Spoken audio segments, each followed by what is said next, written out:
chapter 4. Uh, 1 to 7 is a block. Okay. And 1 to 7 is not saying anything different than what we've just got through saying. It may be given a reason for it, but remember, the whole book is about okay, you had the Judaizers come in and they were trying to draw people back to the law. And Paul says, if you do that, you're going to lose your freedom. If you do that, Christ is not going to be any benefit to you because Christ was being a benefit by speaking to people through the Spirit and telling them what to do in the new environments that they were moving into, the Gentile environments, the Gentile cultures. Okay.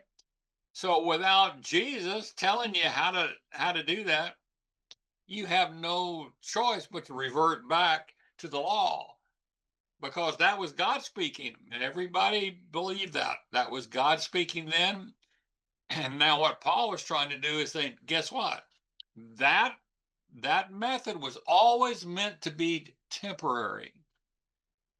You know that from Jeremiah 31, verses 27 to 34. It was meant to be temporary. There was a new covenant coming. That's the old covenant. A new covenant was coming.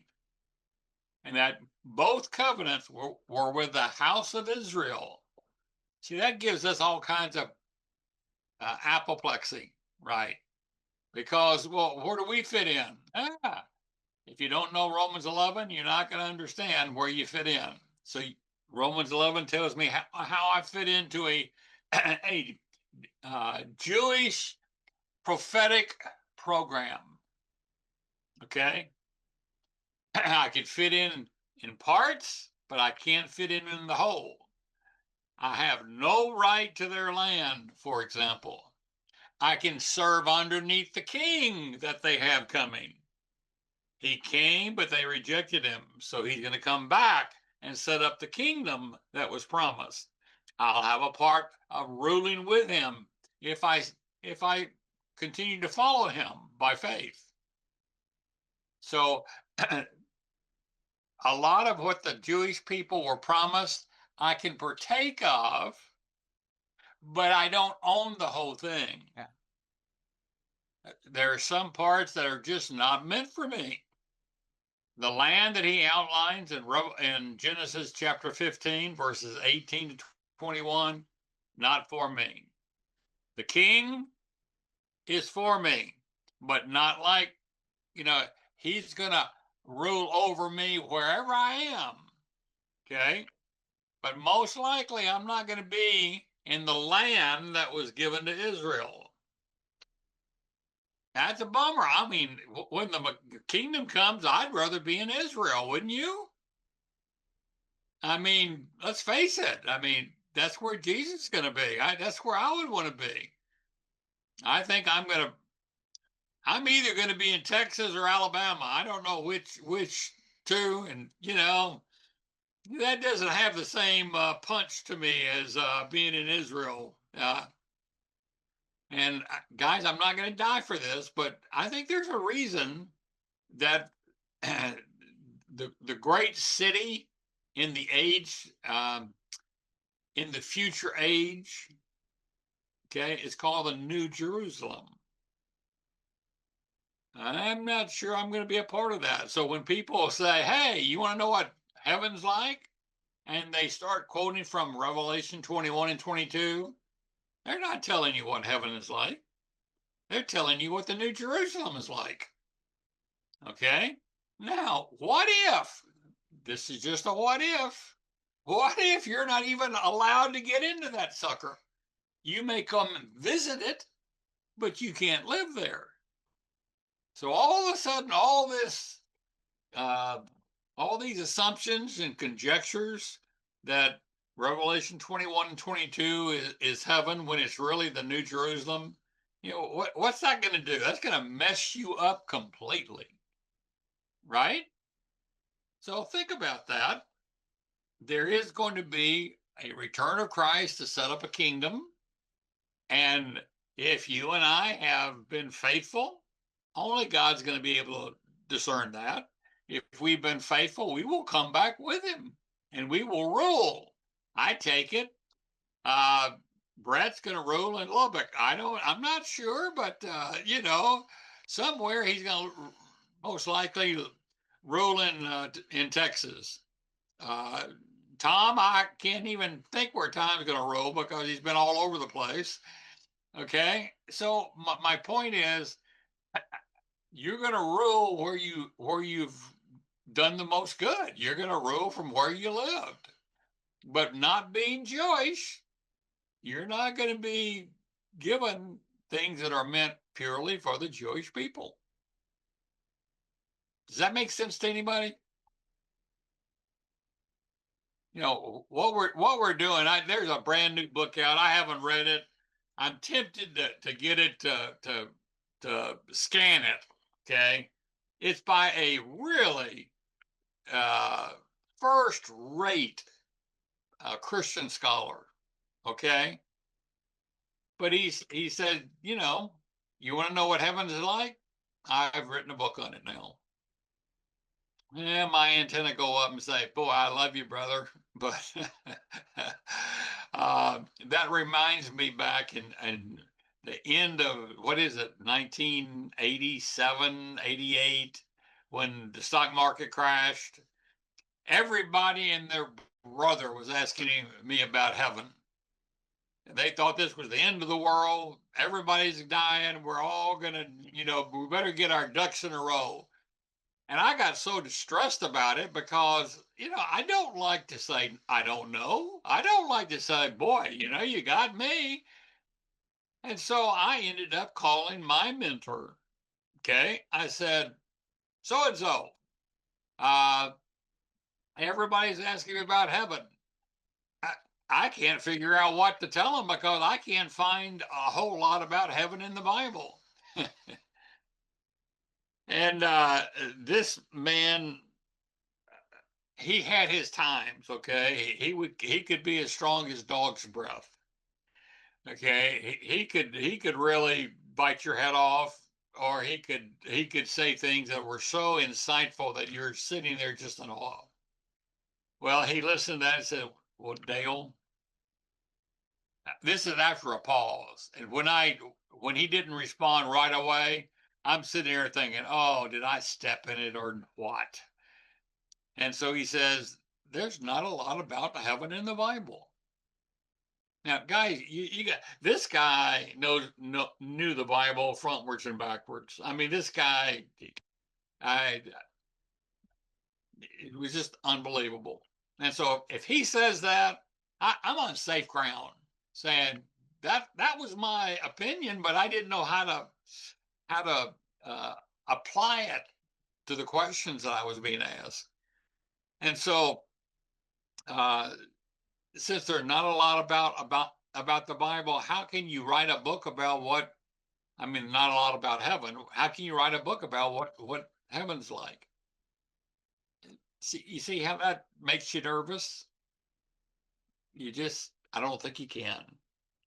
So, what we have here in Galatians chapter 4, we're going to talk about a child, and a synonym for the child is a slave. Same person, same thing. And then you're going to talk about a son, a mature son. And this mature son, a synonym for him is an heir. Okay.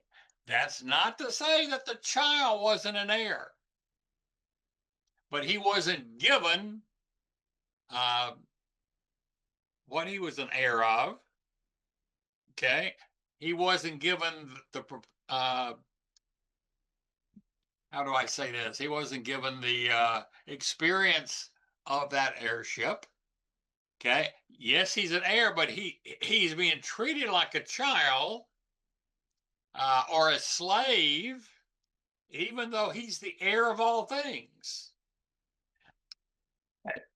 When that child grows up to a certain point, and we're going to have to use a little conjecture here, but when that child grows up to a certain point, he is still the heir of all things, but now he's starting to participate in that heirship. Not all of it. All of it hasn't been given yet. Okay? So let's read. Paul says, now I say, as long as the heir is a child, he does not differ at all from a slave, although he's the owner of everything. In other words, both the child and the slave, their role is to respond to what's being asked of them. Someone's over them, someone's giving them commands, be like this, do this. Their response is, okay. Now, they're not free to do their own thing, go their own way. Okay? But this child, who is also not only an heir but a slave, he is under guardians and managers until the day set by his father. Okay, now we got to try to figure out what day that is.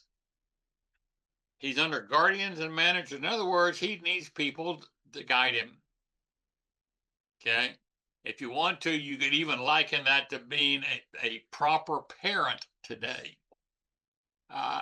Just recently, I don't know where, I sometimes dabble with too many, YouTube things. But this parent was saying, I didn't tell my children what they should believe. I let them choose themselves. And my first response is, you idiot. They're not capable of choosing. Hello? That's why God gave you as their guardian. Okay? He gave you as their manager until they reached a certain age where they started having some discernment. So, Ephesians chapter 6, verses 1 to 4 says it's the parent's job. This isn't conjecture. This isn't an alternative. It's the parent's job to raise the children in the nurture and admonition of the Lord. In other words, you teach your children how to walk with God, what God's standard is, how to walk with God. Okay, that's our job. Now, if they don't buy into that, that's not your responsibility. Okay, every will of every person is ultimately sovereign. Everybody chooses what they want to choose for a variety of reasons. Okay, but we've got to be the parents that said, here's God's standard. Here's what we're going to expect out of you while you're with us. And when you move out, you can flip out all you want to, but you're going to pay for it. I didn't say it like that, but you get my understanding, right? So this child is an heir, but he's being handled like a slave. You do what I tell you to do, and a day is coming in the future when you're going to have the freedom to do what you want to do. So verse 3. So also we, notice Paul identifies himself with all the children that he's talking about who are slaves, who need to become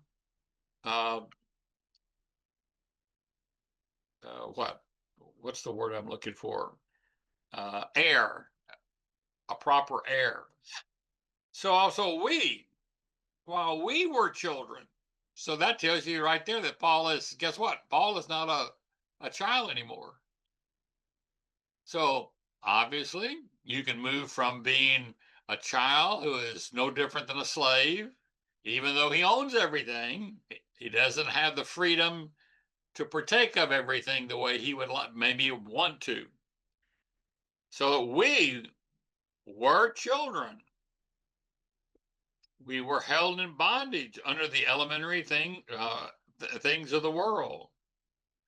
Okay, there was a time when God treated us just like slaves. Verse 4. And when the fullness of time came. Okay, so what is the date in verse 2, the date set by the Father. The date set by the Father apparently is the coming of Christ to the earth to minister. That's the date.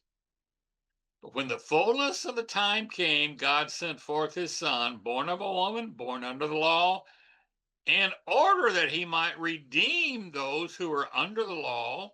Notice the redemption here has nothing to do with sin and depravity and all that stuff.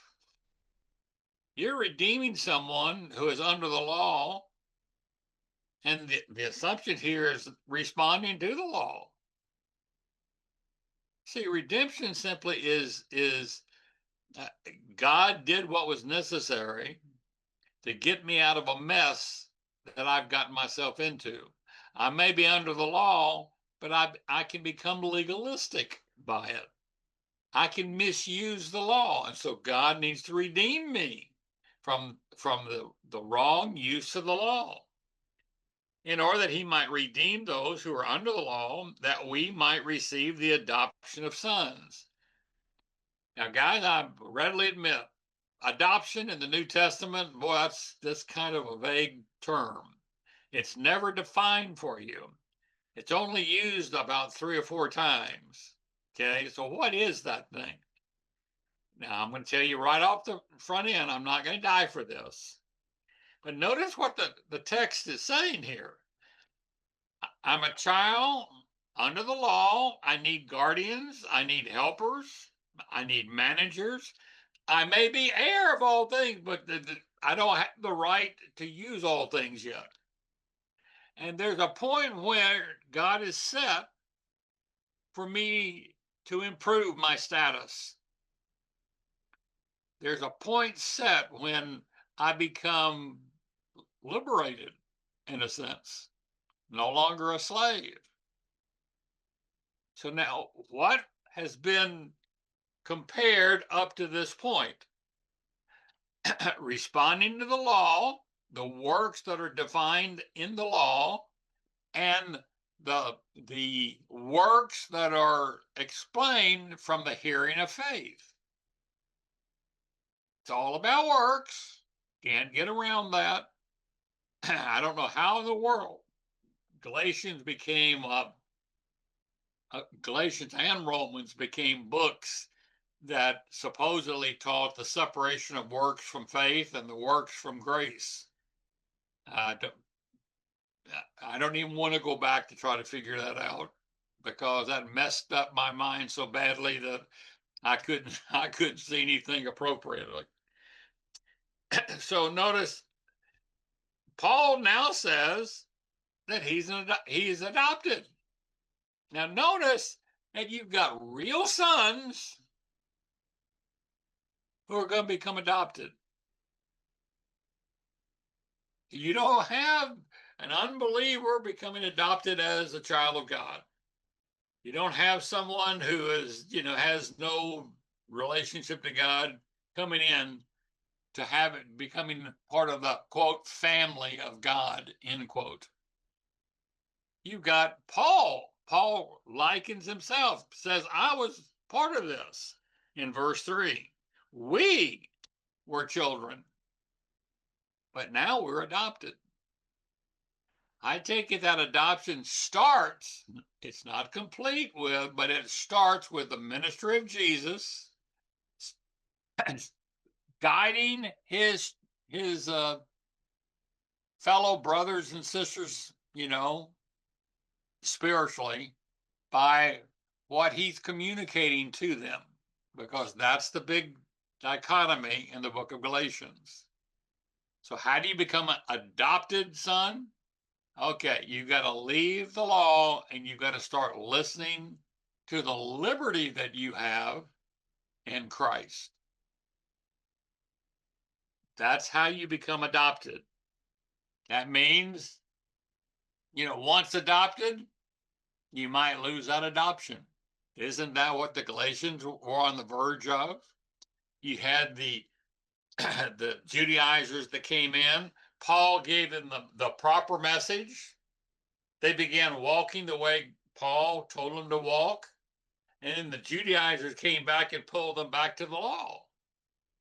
So they had the freedom to listen to Christ within them, but then they gave that up.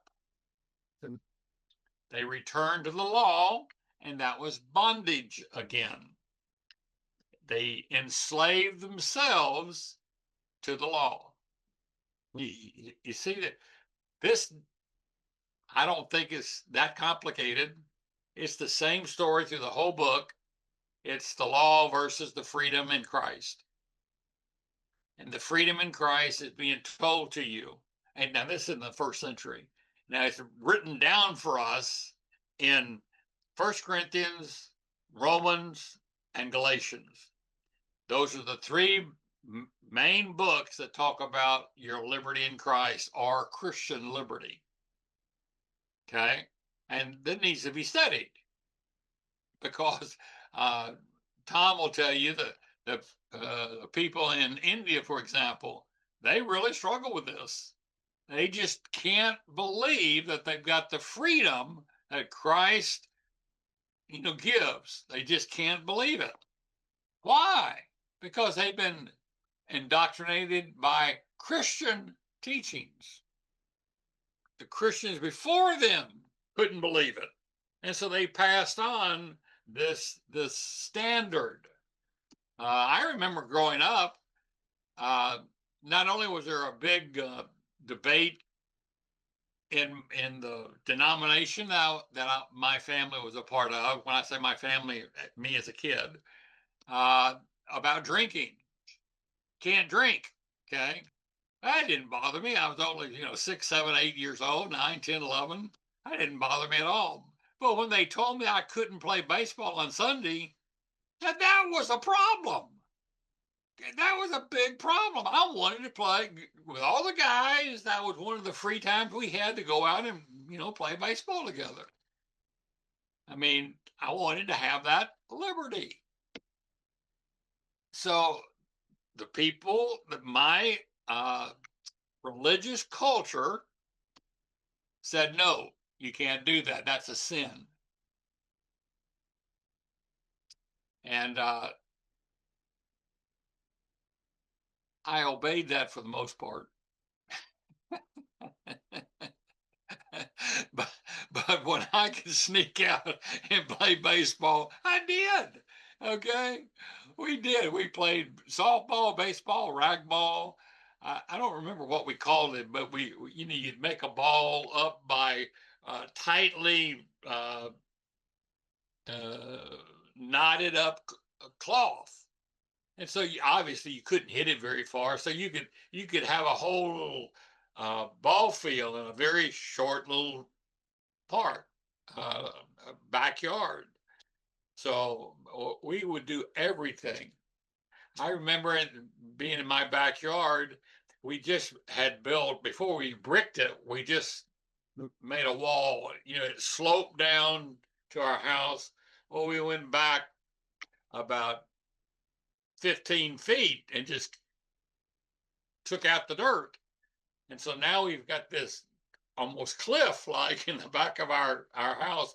I would sit there next to the house and pitch up a baseball. And if I hit it low, that was a single. If I hit it medium, that was a double. If I hit it higher, that was a triple.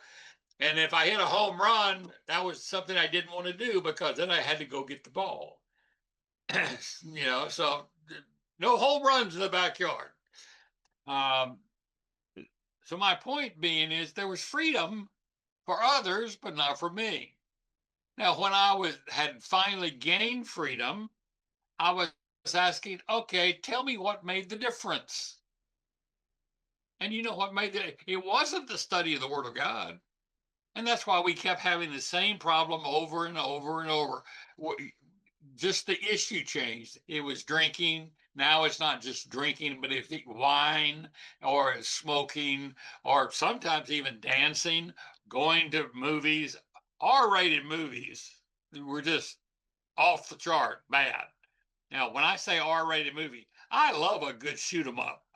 You got something with a bad guy shoots the good guy shoots the bad guy, and because of the violence there, they rated R. I love those things. Okay, because the bad guy is going to get shot eventually by God. He just doesn't know it yet. So my culture was telling me what I could be a part of and what I couldn't be. And there was no real option for me. I couldn't go defend my case or have someone defend me. Everybody was so like-minded that, there's no place to turn. That's the kind of thing what we're talking about here.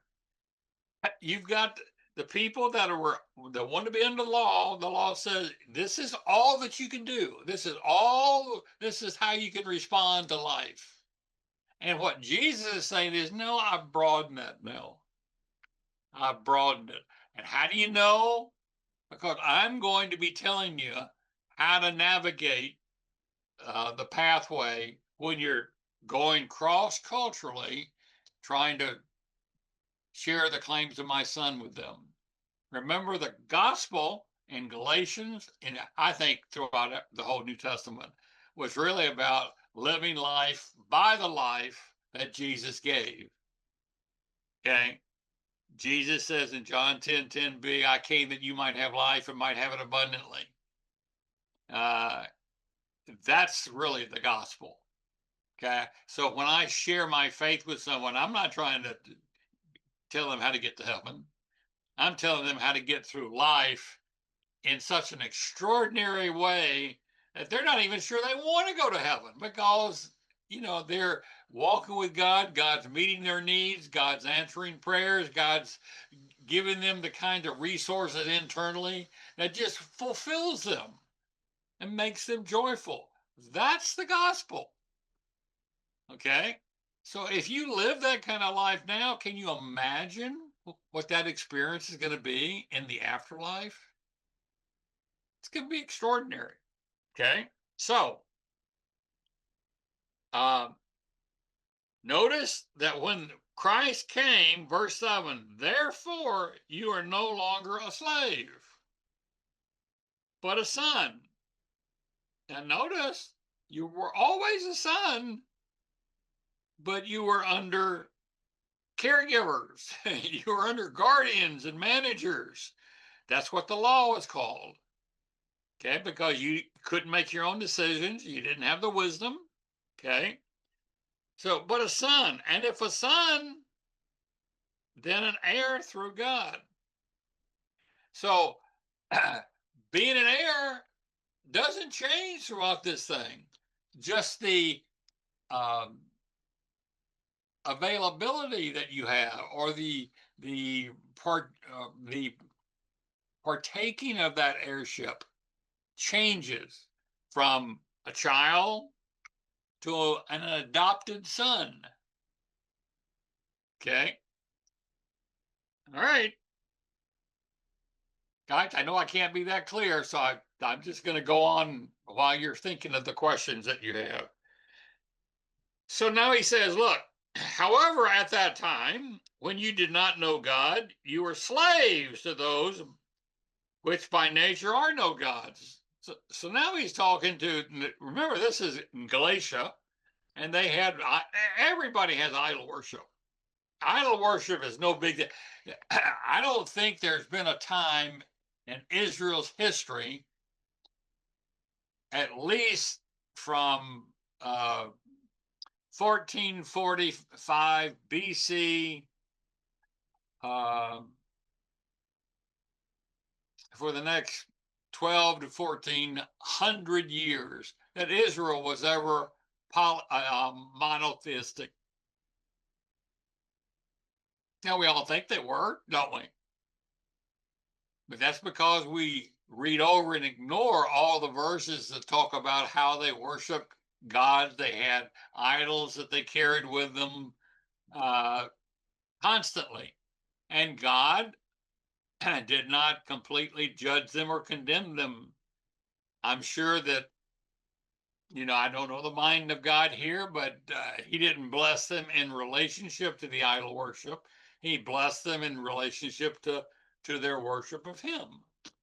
But he allowed them to worship others. Let me give you an example of what I think it was like. When I was early in the ministry in 1970 to 72, I was working on the campus of LSU. Okay. And I had led uh, several of the freshman football players to faith in Jesus. Now, one of those was a Catholic. Okay. And so I remember going by his room one Friday.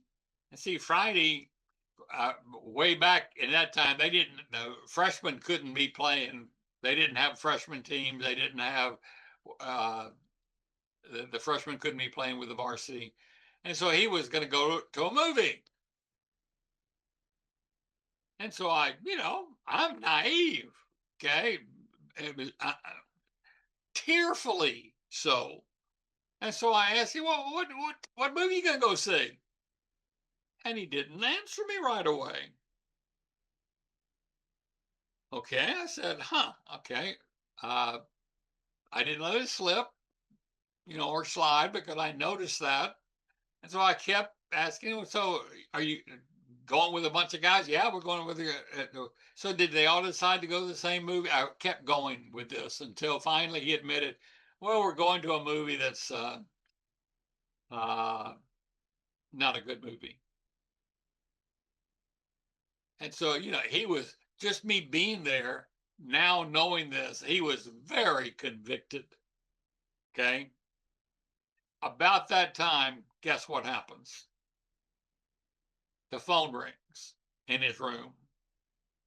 He picks up the phone. Guess who's calling?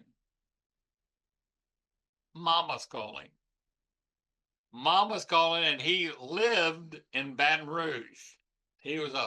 That's his hometown boy, and he was a really good linebacker. Even his name tells you, don't mess with me. Okay. I'm not going to tell you the name at this point because, well, sure. I mean, he did the right thing ultimately. His name was Warren Capone. I mean, when he's introduced, everybody's on the other side of the line says, I got to watch this guy. I mean, he's going to take my head off. Yeah, he could take your head off. Well, his mom was inviting him and all of his friends, whoever wanted to come, over to dinner. And in case you haven't worked with athletes, they're never full. That's not a place that you ever reach. And so now he had to make a decision. Do I go to this bad movie that I know is bad, or do I go home with my buddies and have my mom, serve us cookout? Well, that wasn't even an issue. They went in the right direction. But see, the point, before the law was set aside, you had things that were commanded to do that couldn't be done later. Now, I just gave you the reverse of that with Warren. He was going to go do something that was prohibited. He was going to go do it anyway until Mama called. But he had the freedom to do either one. And so what the Judaizers were doing is, in a sense, the churches of Galatia were moving over toward going to the wrong kind of movies. Okay. And Paul was going to bring them back by what Jesus is going to tell them today. Okay. You're not going to listen to the law. You're going to listen to what he's saying, the hearing of faith coming from Jesus. So to know God, okay, you can know about God, you can know that he exists, but that's different than knowing God. So the word that's used, they did not know God. They did not know God in a certain way. There were things about his character they just didn't know. It just, didn't register. when I had a little church out in Richardson, we had a couple that came to that, and before they got married, they were living together. They did not know that that was a bad thing. Nobody had ever told them. They came from a totally different environment, a totally different culture. Okay.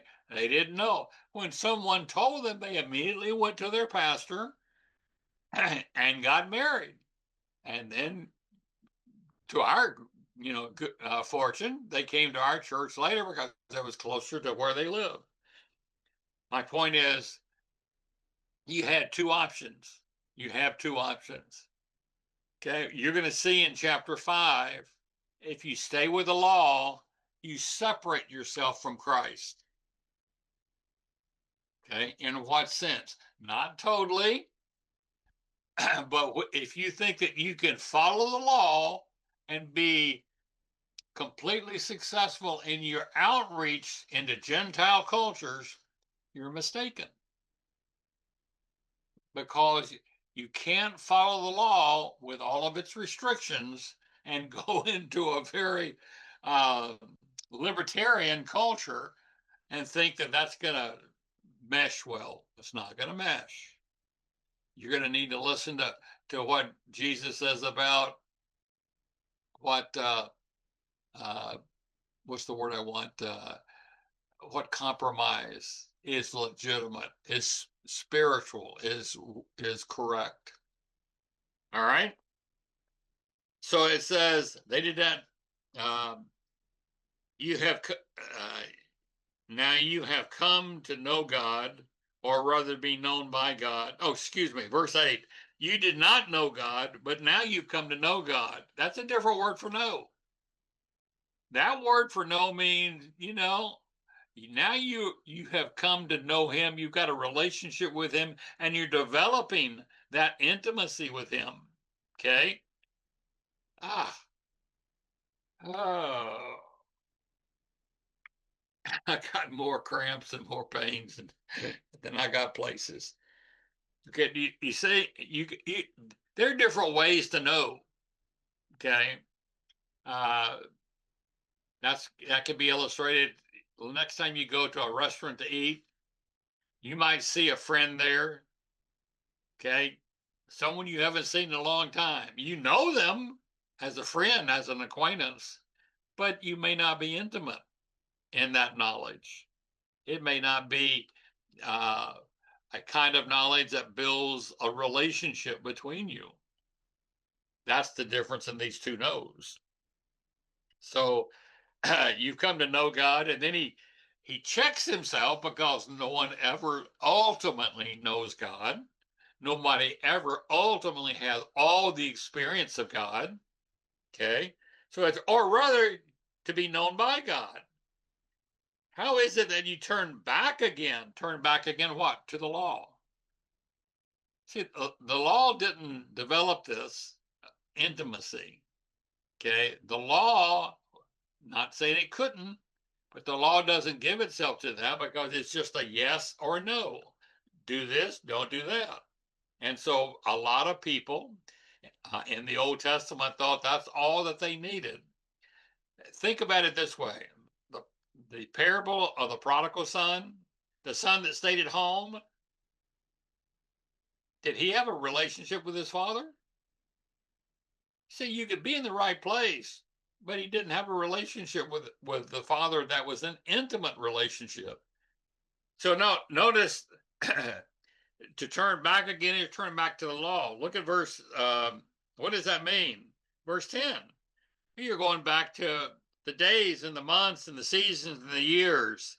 You're going back to all the festivals, all the things that you're required to keep in the law. And yet some of those things were dropped. They didn't need to do those things anymore. And so what Paul is saying is, I fear for you that perhaps I have labored over you in vain. If you've never worked with someone for their spiritual growth, and then they basically turn their back It could be 1 year, 2 years, 5 years, even longer. And they walk away. That hurts. You wonder if you had ministered in vain. So I beg you, brethren, become as I am, for I also have become as you are.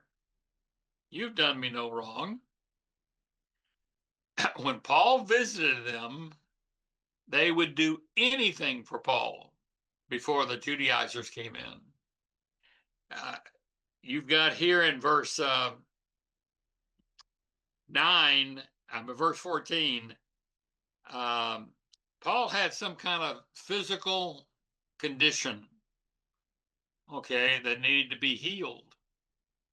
I don't know how it could be ugly, because the next verse 15, says it might have been with his sight, something to do with his eyes. You would have plucked out your eyes and given them to me. Why did he pick that? Maybe that was his bodily problem that he had before them. But guys, as they ministered and got to know each other further and further, look at verse 19.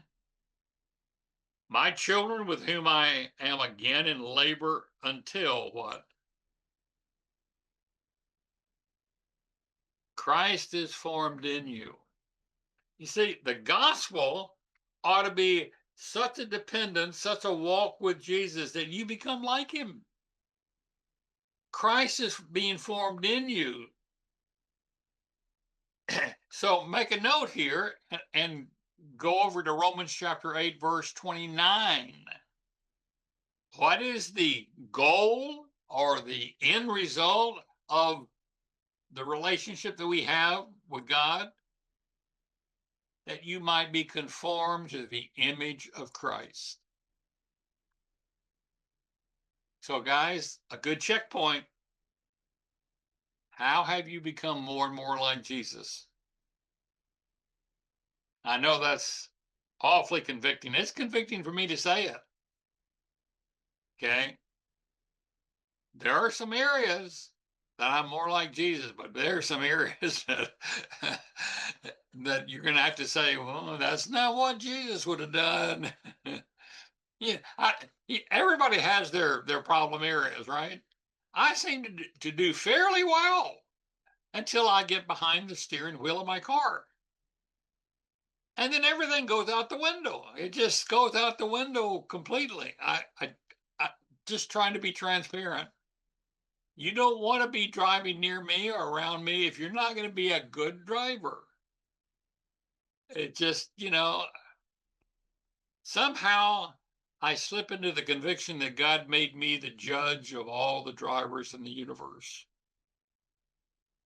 And there are not many that's going to make it to the new age. Okay. So what would Christ do? Have you ever caught yourself not even wanting to think what Christ would do because you're so far removed from what Christ would do? And that's how I am in this area. Okay. It just, I know when I get behind the steering wheel, okay, I've got to give thanks in all things. I got to give thanks in all things. Because these idiots are driving all over the place. Okay. So look at the next verse. But I could wish to be present with you and to change my tone, for I am perplexed about you. You started well, you did well. Then these guys came in that reversed you back to the law. Okay. Now in verses 21 through chapter 5, verse 1, he's going to give an allegory doing the same thing. You got a choice. You can live as a slave under the law, or you can live as a free person. Okay. It's your choice because Christ has set us free. Now look at verse 1 of chapter 5. And it was for freedom that Christ set us free. Therefore, keep standing firm and do not be subject again to the yoke of slavery. Remember how we started chapter 4 about being a slave? You're a child, but you're no different than the slave because you got a guardian, you got a manager, you got someone over you. Okay. When you reach of age, that's when you not only put your trust in Jesus, but you begin listening to what he's saying to you. Okay. Nobody ever reaches the completion of that process in this life. There's always something more to be changed and something more to be done. But that's a continuum. You want to be moving along that continuum. So I'm different today than I was yesterday, or the day before, or the month before, or the year before. Why? I'm following Jesus more closely. I'm becoming more like him. And it's not because I'm simply imitating what he said to do. It's because I'm letting his life flow through me to enable me, to guide me, to empower me, to give me the virtue and wisdom that I need. So I'm becoming like him because I'm using his life. The more you use his life, the more like him you'll become. That only makes sense. So rather than going through the analogy, that's all it's going to say. But it's going to reinforce that whole thing about you got an option. The children born of Hagar were children of the flesh. That's Isaac. I mean, not Isaac, but Ishmael. And the son born of Sarah, Isaac, they were always at war with one another. Okay? That's what you're going to read about in this. The children of the flesh are always hostile toward the children of the spirit. The children of the flesh are the same as the legalists under the law. Okay? The children of the spirit are those who are listening to Christ. I was listening to a lecture by a DTS teacher on this chapter 4 and 5, and it was hard to listen to because he kept going on. It generalized the observance of the law to general performance, and I keep thinking, well, then he's talking about walking with God. Isn't walking with God a performance? And he said, well, you can't be justified by performance. And I thought, well, how do you walk with God without performing? And it was just so confusing. We've all been heard this over and over and over again, from the eldest teacher at Dallas Seminary, to our pastors, and it's just confusing, really confusing. Well, that's because we've been taught a paradigm that cannot answer a lot of the verses. Let me show you just 2 verses, okay? Remember now, Galatians is the introduction to the book of Romans. They got exactly the same argument. One is very emotional. Paul is like a woman going through her period in Galatians, okay? And in Roman, and that's Galatians, in Romans, it's like the woman who's a lawyer sitting at the bench. She's got all her wits about her, okay? So look at Romans 2:13. Gotta keep your finger here because we're coming right back to it. Romans 2:13. That should be a verse that you've got logged in your mind, especially when you're talking about performance, Tom. Because Romans 2:13, he says, the doers of the law will be justified. That's performance. I got to make sure I'm performing the right thing. Okay? It's got to be God's will. But now, notice that's what it says clearly. Now look at chapter 5, verse 4. So we're going to get to this next week. So I'm going to steal a lightning bolt from my message next week. Notice in verse 4 it says, start with verse 3. I testify again to every man who receives circumcision that he's under obligation to keep the whole law. He can't piecemeal it. If you want to be under the law, you got to keep all of it. That's what he, just got through saying in chapter 2. Remember, what's the curse? You got to do it all. That's a bummer curse. Okay. Now you've been redeemed from that curse because now you don't have to do it all. Okay. So then he says, you have been severed from Christ, you who are being justified by the law. That's the way that should be translated. They're not seeking to be justified as though, well, you're seeking to do something that could never happen. No, Paul already says it can happen. It can happen. So you're not seeking to be justified.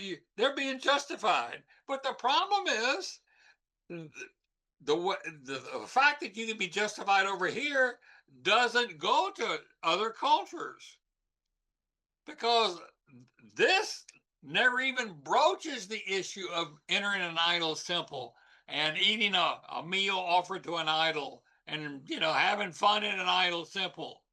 Okay, that's boy, I'm not sure I can do that. Yeah, you can if you're not under the law.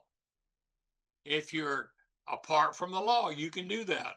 So he's saying here is there are things that you're going to need to give up, okay, to be so that you can go into another culture and still be righteous. Giving up what the law requires won't make you unrighteous in another culture. It may simply not be applicable. It doesn't fit. You shouldn't be doing that. So here he says, those who are being justified, it's not that they are seeking to be justified, but they can never be justified. No, they're actually, Romans 2:13, they're actually being justified. But the fact of the matter is, what they're being justified in doing doesn't fit with what, as they go into another culture. It's not helpful. It's not something that will open up a door to you for peoples of other cultures. So even if it's good for you, if you stay home, you can be justified. But if you're following out the Great Commission, you can't be justified. And by the way, that should show you that justification is something that's repetitive. Okay? Every time I apply the law to my life, I'm justified if I'm applying it by faith. Okay? But now there are certain parts of the law I have to give up entirely to go into other cultures. Okay? So I have to listen to Christ, listen to the Spirit of God who was given to me as a guide, as a source of power to give to me everything I need to interact with people of other cultures.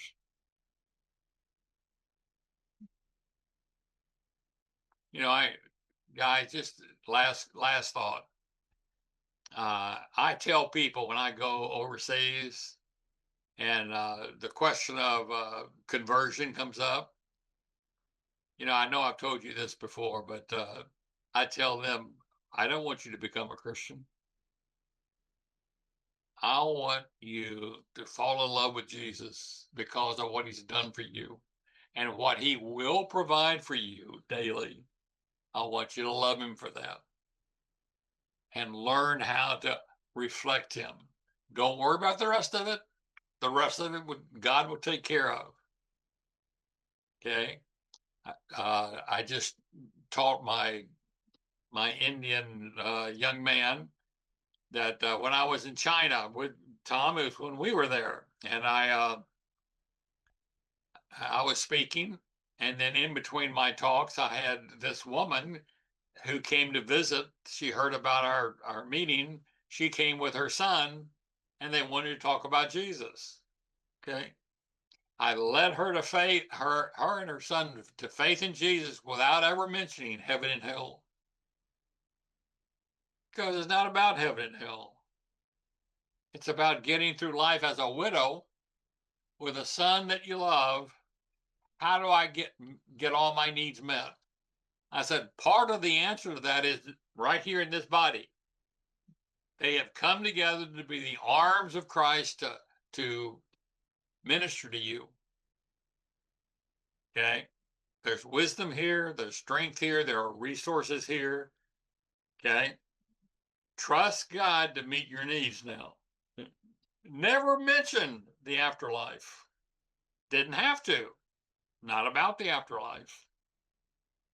Okay. So, chapter 5 next week. And quite frankly, guys, this is the answer to chapter 1, verse 4. Chapter 1, verse 4, the gospel that he's preaching is how to be delivered from the present evil age. Here, he's going to get specific. This is how you do it. At this point, he's been a little vague. Well, I got to listen to what Jesus tells me. Yep, that's right. You do. But now he's going to say that in a different way. That's what chapter 5 is about.